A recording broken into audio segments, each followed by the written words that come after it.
स्वागत है दोस्तों स्टडी फॉर यूपीएससी में।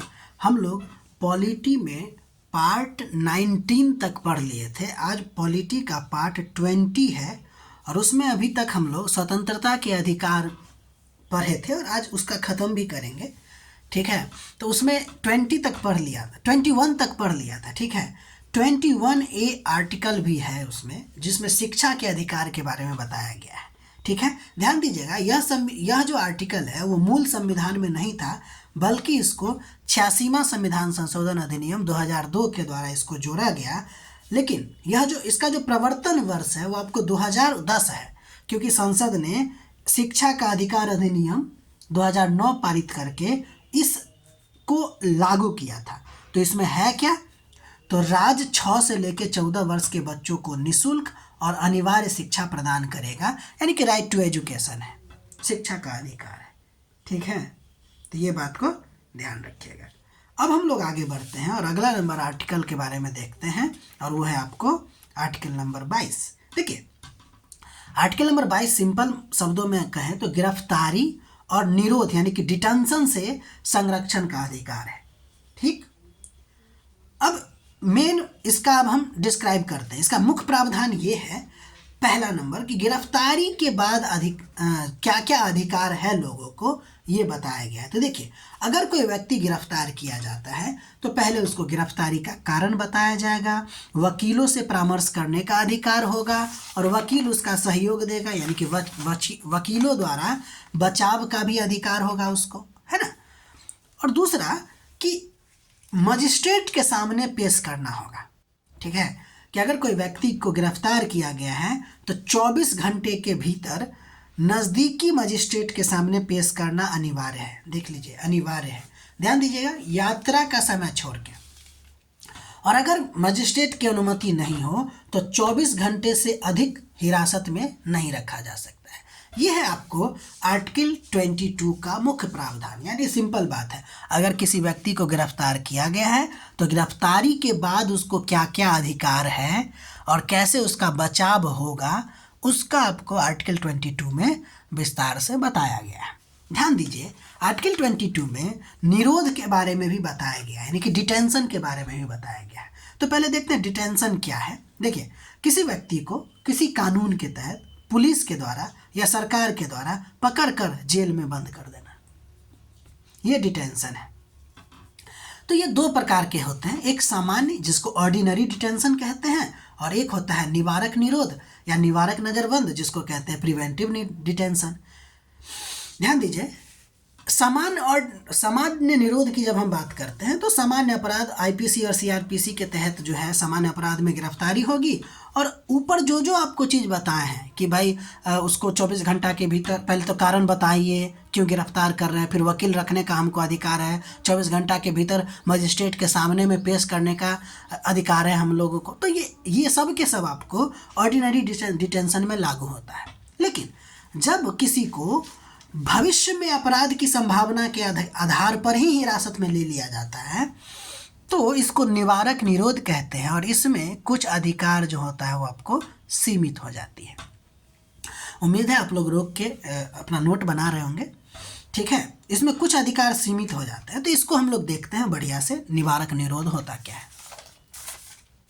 देखिए, निवारक निरोध बोले या निवारक नजरबंदी बोले, इसका मतलब होता है किसी भी व्यक्ति को उसके द्वारा किए जाने से पहले, यानी कि उसके द्वारा अपराध किए जाने से पहले ही भविष्य में अपराध किए जाने की संभावना के आधार पर गिरफ्तार कर लेना।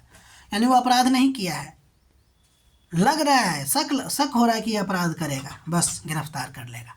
लेकिन ध्यान रखिए, भारत में निवारक नज़रबंदी का जो आधार है वो मुख्यतः 4 है। इसी के आधार पर गिरफ्तार किया जा सकता है। पहला, राज्य, अगर किसी व्यक्ति से राज्य की सुरक्षा का खतरा हो, सार्वजनिक व्यवस्था को खतरा हो, विदेशी संबंधों की खतरा का बात हो, या नहीं तो आवश्यक वस्तु की आपूर्ति बाधित अगर हो जाए तो भी गिरफ्तार किया जा सकता है। ठीक है, यह है निवारक नज़रबंदी का आधार। ठीक, ध्यान दीजिए, निवारक नज़रबंदी अलग क्यों हो जाता है, क्योंकि इस निवारक निरोध में आपको वकील रखने का अधिकार नहीं है। तो होगा क्या, सरकार आपको निरोध का कारण बताती है, ठीक है, इसको बताना अनिवार्य है भाई, सरकार को कुछ अपवादों के साथ, ठीक है ना, इस बात को ध्यान रखेंगे, यानी कि सरकार जो है वह निरोध का कारण बताएगा। और ये मामला आपको निश्चित तौर पे जितने भी प्रकार के डिटेंशन होंगे, यानी कि जो निवारक निरोध होंगे, उसमें आपको एडवाइजरी बोर्ड के पास रखना होता है। एक एडवाइजरी बोर्ड होता है जिसमें हाई कोर्ट के जज होते हैं इसमें, ठीक है, तो एडवाइजरी बोर्ड के सामने रखना होता है। और अगर एडवाइजरी बोर्ड से नहीं पूछे तो अधिकतम 3 महीना, और उससे ज़्यादा अगर रखना हो तो इस बोर्ड की सिफारिश आवश्यक है। इस बात को ध्यान में रखिएगा। यानी कि देखिए, सामान्य अपराध में तो आपको सुरक्षा है ही, लेकिन क्या निवारक नज़रबंद के लिए भी सुरक्षा है क्या? तो आपके पास सुरक्षा है क्या कि सरकार को आपको ना निरोध का कारण बताना होता है और बोर्ड के सामने, एडवाइजरी बोर्ड के सामने पेश करना जरूरी ही है उसको, तभी ये किसी को वो क्या कर सकता है कि जेल में रख सकता है, नहीं तो उसको छोड़ना पड़ेगा 3 महीने के बाद। इस बात को ध्यान रखिएगा। अब देखिए, निवारक नज़रबंद दंडात्मक नज़रबंद से अलग है ना, यानी कि दंडात्मक कार्रवाई जो भी आपको बताए हैं उससे अलग है, क्योंकि दंडात्मक नज़रबंद में होता ये है कि उसको कारण बताना पड़ता है अपराध का, यानी कि किसी व्यक्ति को अपराध किए जाने के बाद ही गिरफ्तार किया जाता है, कारण भी बताना होता है, ठीक है। यानी कि दोनों में अंतर है। निवारक नज़रबंद और सामान्य नज़रबंद में अंतर इस बात का है कि निवारक नज़रबंद में अपराध होने से पहले ही गिरफ्तार कर लिया जाता है शक के आधार पर, लेकिन दंडात्मक नज़रबंद में पहले अपराध किया जाता है और फिर क्या किया जाता है, गिरफ्तार किया जाता है। एक और बात ध्यान रखिएगा कि भारत में निवारक नज़रबंदी से रिलेटेड कानून केंद्र और राज्य दोनों बना सकता है, इसलिए समवर्ती सूची का विषय है। साथ ही साथ भारत में निवारक नज़रबंदी तभी होगी जब कुछ कानून उस पर लगेगा, जैसे कि NSA का कानून, PSA का, UAPA का कानून, इसके अलावा मीसा भी था एक्ट, ठीक है ना, लेकिन मीसा को हटा दिया गया, ठीक है। तो ये था आपको आर्टिकल नंबर 22 और निवारक नज़रबंद से व्यक्ति को होने वाला सुरक्षा, ठीक।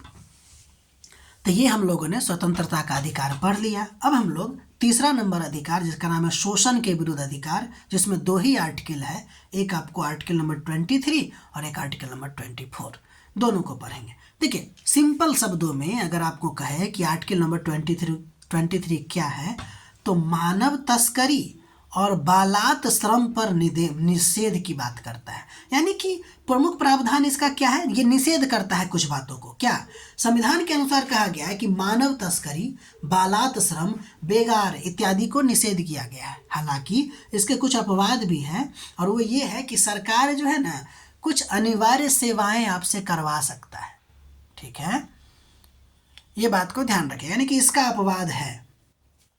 तो आर्टिकल नंबर 23 क्या है, मानव तस्करी और बालात श्रम से निषेध, ठीक।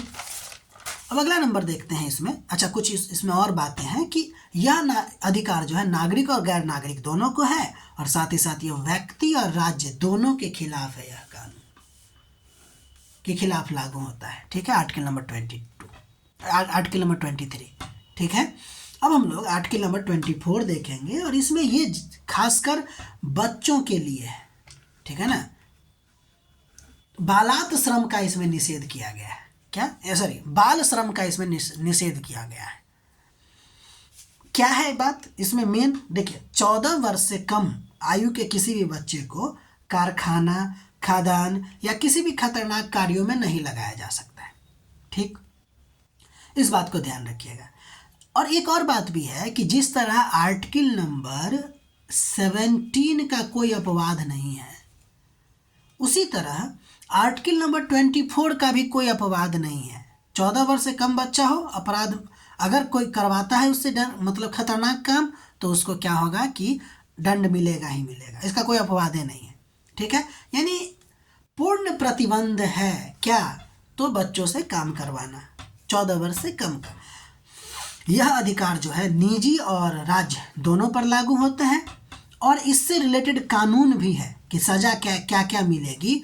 तो child labour prohibition regulation act 1986 का, जिसमें बाल श्रम को दंडनीय अपराध बनाया गया। हालांकि संशोधन किया गया आपको 2019 में, जिसमें कहा गया कि पारिवारिक कार्यों में वो काम कर सकता है, ठीक है, और क्या है कि उसको दंडनीय अपराध नहीं माना जाएगा और उसको बाल श्रम के अंतर्गत नहीं रखा जाएगा। तो 2016 में यह इसीलिए इसका संशोधन किया गया था, ठीक है। तो ये आपको कंप्लीट होता है शोषण के विरुद्ध अधिकार। अब हम लोग आगे पढ़ेंगे पॉलिटी में अन्य अधिकार भी अभी बाकी है, जैसे धार्मिक स्वतंत्रता का अधिकार अभी हम लोग पढ़ेंगे। तो आज इतना ही तक रहेगा, बाकी मिलते हैं हम लोग अगले वीडियो में। अगर आपको हमारा प्रयास अच्छा लग रहा है तो लाइक कीजिए, शेयर कीजिए, सब्सक्राइब कीजिए और अपना पढ़ाई कंटिन्यू रखिए, ठीक है, और नोट बनाते रहिए। मिलते हैं अगले वीडियो में।